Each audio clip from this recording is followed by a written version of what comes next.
Minute পথ হেঁটে গেলেই আপনি টিপির ঘাট ব্রিজ পেরিয়ে যেতে পারবেন। আমাকে এবার ছাড়েন তো, নইলে আমি আর বাড়ি ফিরে যেতে পারবো না। দেখছেন তো বাবু আবহাওয়ার কী অবস্থা, আমাকে অনেকটা পথ ফিরে যেতে হবে। সত্যি অনেক সাহায্য করেছেন, এখন ওনাকেও আমার মানবিকতার দিক থেকে ছেড়ে দেওয়া উচিত। তাকে পুরো টাকাটাই দিয়ে ছেড়ে দিলাম। আমি লাগেজগুলো নিয়ে রীতিমতো ব্রিজের সামনে এসে দেখি, এ কি, এ তো পুরো ব্রিজ ভেঙে পড়ে আছে ঝড়ে। আমি আর কি আজ বাড়ি পৌঁছতে পারবো না? এছাড়া তো কোনো পথও নেই, এদিকে ঝড় বেড়েই চলেছে। আমি পাশে থাকা একটি বন্ধ দোকানে ব্যাগগুলি রেখে ঝড় থামার অপেক্ষা করতে লাগলাম। একটু পরেই দেখলাম 4 জন লোক একটি মরাকে কাঁধে নিয়ে ব্রিজের দিকে এগিয়ে আসছে। ওরাও তো ব্রিজ পেরিয়ে কাঁটাবাগান শ্মশানে নিয়ে যাবে, কিন্তু যেখানে ব্রিজ ভাঙা সেখানে ওরা মরাটিকে কিভাবে শ্মশানে নিয়ে যাবে?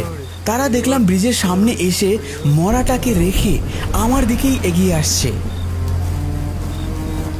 আমি সেই মরা লাশের দিকে চেয়ে রইলাম। মরাটা বৃষ্টির জলে ভিজছে, খুবই অসহায় লাগছে মরাটিকে দেখতে।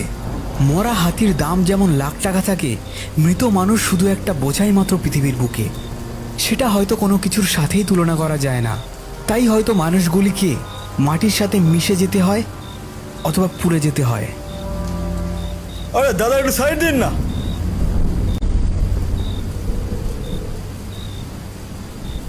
সত্যি বুড়োটা মরার টাইম পেল না, এই ঝড় বদলের দিনেই মরতে হলো। আরে মানুষের মৃত্যু কি সব বলে কই আসে? সব কপাল রে ভাই, সব কপাল। ওই দেখ, নৌকা নিয়ে একজন এদিকে আসছে। ওনাকে চল বলি যেন আমাদের কাঁটাবাগান শ্মশানে দিয়ে আসে। এটা বলতে বলতেই ওরা 4 জন বেরিয়ে পড়ল। ইস, আমার কেন যে আগে চোখে পড়ল না। তাদের মধ্যে দেখলাম 2 জন নৌকো আরোহীর কাছে গিয়ে ফিস ফিস করে কি যেন একটা বলল। আবহাওয়াও দেখলাম আগের মতো ধীরে ধীরে ঠিক হতে লাগলো। ইতিমধ্যেই তারা লাশটিকে তুলে নৌকায় উঠিয়ে নিয়ে যেতে লাগলো শ্মশানের দিকে, যেটা আমার বাড়ির পথেই পড়ে। আমার বাড়ি কাঁটাবাগান দক্ষিণ পাড়ায়। হাতের ঘড়িটির দিকে তাকিয়ে দেখলাম রাত 1:30। আশপাশ থেকে ভেসে আসছে ব্যাঙের গ্যাগ ও ডাক, আর মাঝারি ঠান্ডা ঝোড়ো হাওয়া বয়ে যাচ্ছে। অপেক্ষা করতে লাগলাম মাঝির জন্য, কারণ আমার বাড়ি যেতে হলে নৌকো করেই যেতে হবে, যেমন করে মরাটাকে নিয়ে গেল কাঁটাবাগান শ্মশানের দিকে। অপেক্ষা করতে করতেই দেখলাম একটি লণ্ঠনের আলো এই ব্রিজের দিকেই এগিয়ে আসছে।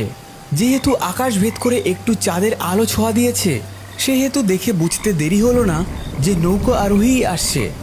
আমি তড়িঘড়ি করে ব্রিজের সামনে গিয়ে ডাকতে শুরু করলাম, এই যে দাদা, শুনছেন? ও দাদা! উনি কোনো সারা শব্দ না দিয়েই আমার সামনে নৌকা নিয়ে চলে আসলেন।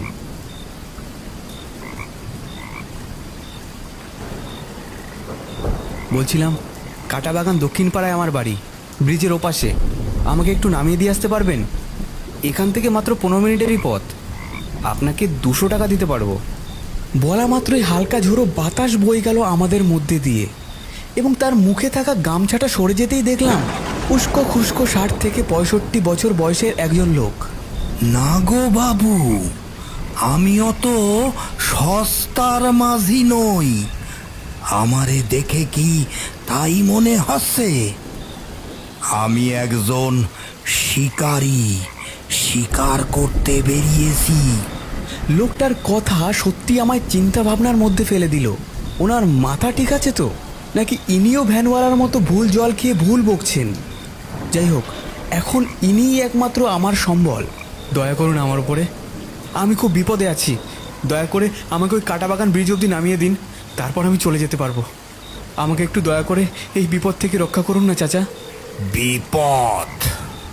আচ্ছা ঠিক আছে, 1000 টাকা লাগবে বলো, তাহলে আমি যাতে পারি, না হলে আমি চললুম। 1000 টাকা?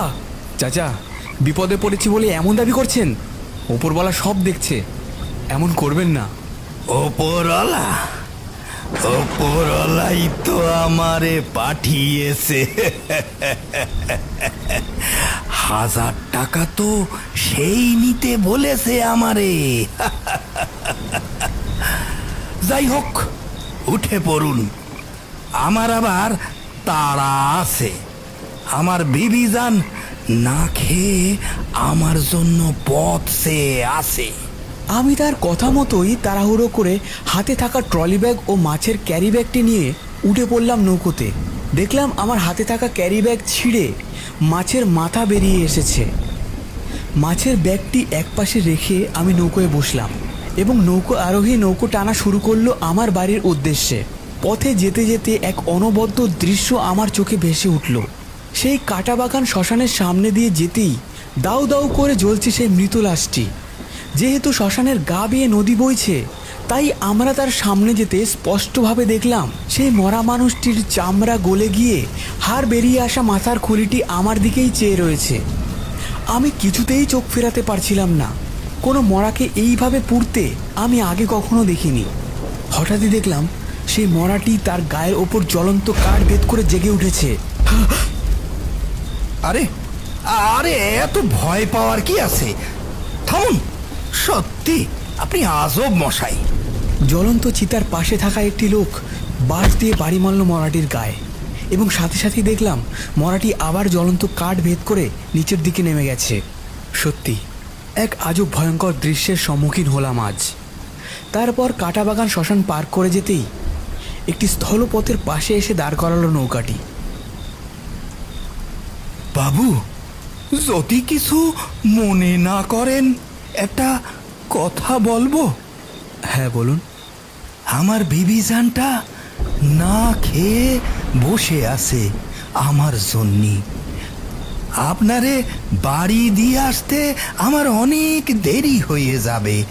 একটু যদি সময় ব্যয় করে আপনি আমার সঙ্গে একটু যেতে পারেন এই সামনেই, তাহলে আমি আমার বিবিজানকে খাইয়ে দিয়ে আসতে পারতাম নিজের হাতে। ও কিছুই খেতে পারে না, আমি খাইয়ে না দিতে পারলি। চলুন না বাবু, এই সামনেই। যাই হোক, ইনি আমার অনেক উপকার করেছেন। এত সময় তো ব্যয় হয়েই গেল, আর একটু সময় না হয় যাক। আচ্ছা চলুন।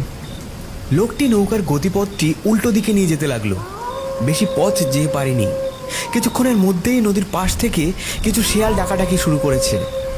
কিছু শেয়াল নদীর পাশে এসে আমাদের দিকে আক্রমণাত্মকভাবে ডাকছে এবং সে মাঝি তাদেরই দিকে নৌকোটি ধীরে ধীরে নিয়ে যাচ্ছে। এ কি দাদা, এমন করছেন কেন? ওরা ওরা আক্রমণ করতে পারে, নদীর বরাবর হয়ে চলুন। আরে দাদা, দেখতেই তো পাচ্ছেন ওরা ওরা একসাথে অনেকগুলো শেয়াল একত্রিত হচ্ছে। ওরা কিন্তু আমাদের আক্রমণ করতে পারে। একটু ভালো করে চলুন না দাদা।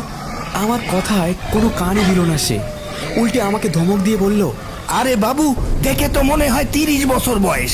3 বছর বাচ্চা ছেলের মতো আচরণ করছেন কেন?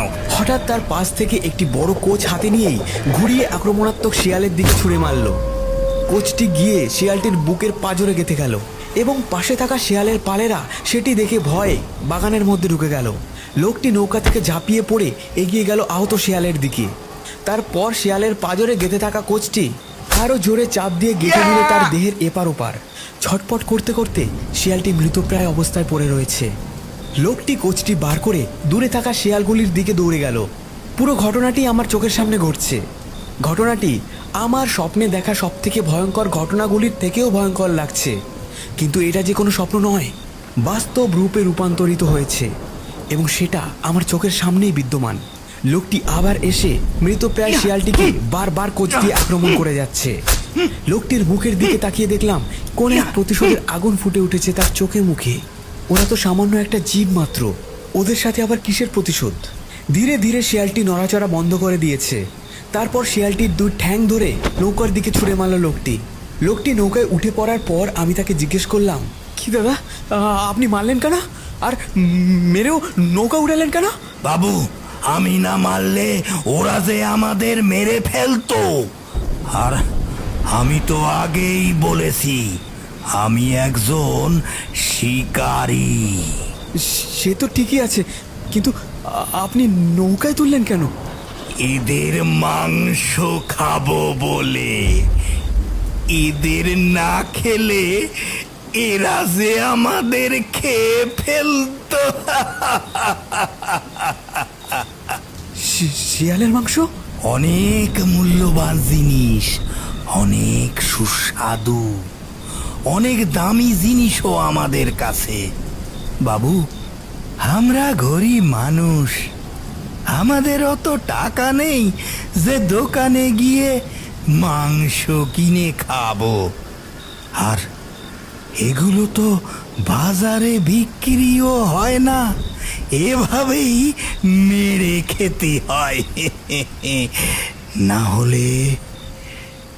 হলে এরা অন্য কাউরে খেয়ে নেবে। আমি আরো ভালো কাজ করছি বলতে পারে না। শত্রুদের মাংস যে কত সুস্বাদু সে বলে বোঝানো যাবে না আপনারে। হ্যাঁ, আমার তো দেখে তাই মনে হচ্ছিল। কিন্তু কিন্তু কিসের শত্রুতা আপনার ওই নিরীহ জীবগুলোর সাথে? এই কথাটি বলা মাত্রই লোকটি রক্তাক্ত মাংস মাখা কচি আক্রমণাত্মক ভাবে আমার বুকের পাঁজরে ঠেকিয়ে দিল। আমারে দেহে কি আপনার নিরীহ বলে মনে হয়েছিল? যখন কোনো কিছু আপনারে আঘাত না করবে ততক্ষণ পর্যন্ত আপনি বুঝতে পারবেন না সে নিরীহ কি না। আর ওরা কতটা নিরীহ তা ওদেরকে আমি কাছ থেকে দেখেছি।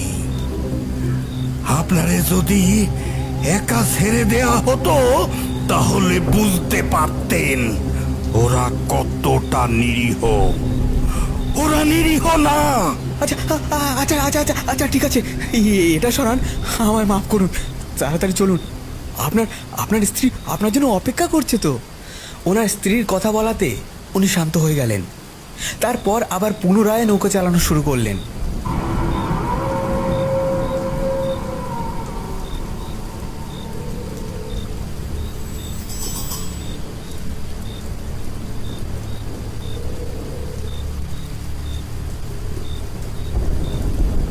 ধীরে ধীরে কিছুক্ষণের মধ্যেই নৌকোটি এসে থামলো নদীর এক প্রান্তে।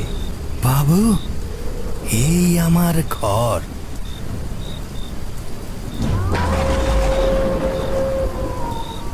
বাবু, একটা কথা বলবো? আপনার ওই ব্যাগে দেখেছি ইলিশ মাছের মাথা আছে। আমার বউ খুব ইলিশ মাছ পছন্দ করে। কতদিন যে আমার বউকে ইলিশ মাছ খাওয়াতে পারিনি। আপনার টাকা দেয়া লাগবে না, এক পিস ইলিশ মাছ দিতে পারবেন? আমি আর তার কথার অবাধ্য হলাম না।